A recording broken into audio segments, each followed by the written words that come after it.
You're watching DVTV, North Texas's leading source for online LGBT video.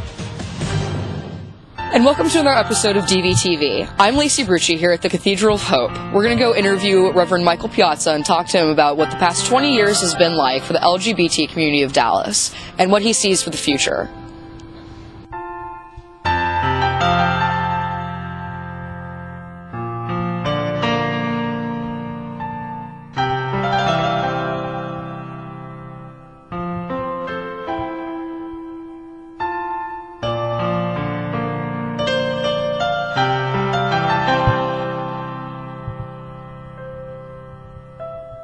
Long time that you've been here, what are some of the things that you've seen change?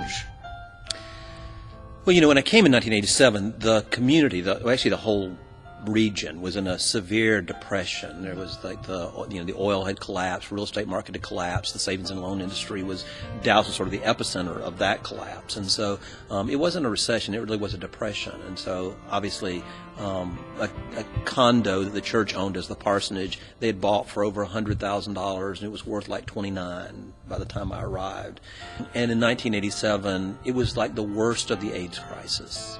It was just reaching its peak, and so literally dozens and dozens of people were dying of AIDS. All of the leaders of the community practically died of AIDS within a short time after I arrived. And so there was a real sense of malaise and depression and a wondering if the community itself would survive. Then we went through a sort of renaissance in the 90s, and Cedar Springs, and the largest gay lesbian church in the world, and the largest chorale in the world, and so forth. And it became a really amazing community.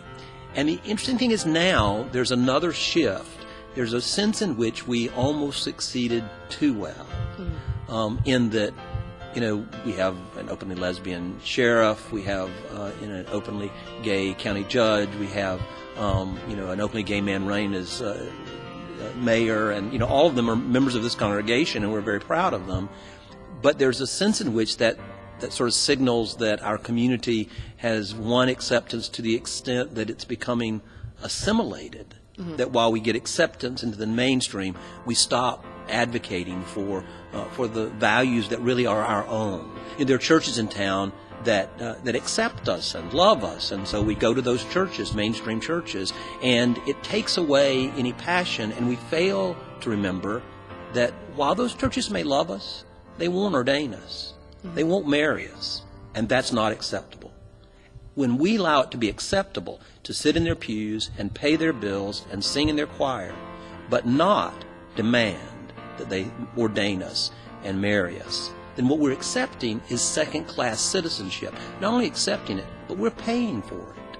Well, I know that I'm only 20 years old, so I wasn't here during those times. You weren't even alive when I got here. But what are some of the things that you think that we can do to become more politically active? And is it necessary to become more politically active now? Well, I think it absolutely is. The power brokers in Dallas and Texas and even in the United States, they won't give anything. It has to be demanded, it has to be taken. And we've made some progress. But if we're not careful, we could lose all of that progress.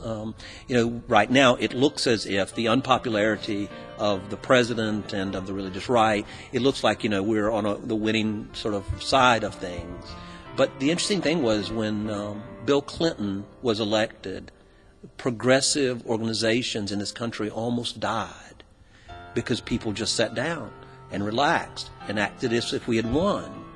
And of course, 8 years later, we lost badly, and we've suffered for 8 years because our progressive organizations just took it all for granted. What do you see happening in the next 20 years for the LGBT community in Dallas? I do think that progress is inevitable. But I do know that 20 years, when people your generation's age are actually in power, the world will be a different place, because we live in a post-will and grace world where every teenager in America, every young person in America grew up knowing an openly gay or lesbian person, loving an openly gay or lesbian person. Their attitudes will never revert to the attitudes of my parents and grandparents. That will never be undone. On that front, I think our progress is absolutely guaranteed. And so the next 20 years, I think, will continue to be a struggle. But I'm very optimistic that the ultimate victory has already been won. It's an inevitability. And no matter what the religious right does, no matter what the conservative right-wing Republicans do, that victory is inevitable.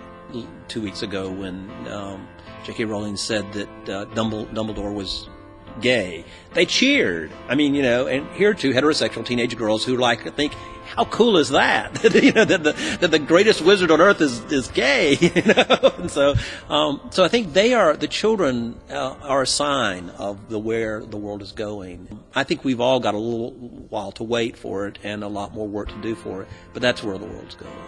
Great. I know exactly what you mean. Actually, I'm in a sorority, and it's fine. I've never gotten anything. Yeah. But thank you very much, Michael. I really you're quite welcome. Yeah, it's good to meet you. It was nice meeting you, too. After speaking to Reverend Michael Piazza here at the Cathedral of Hope, we now know that we shouldn't remain stationary in our struggle for equality, but continue taking those steps forward that we need to take.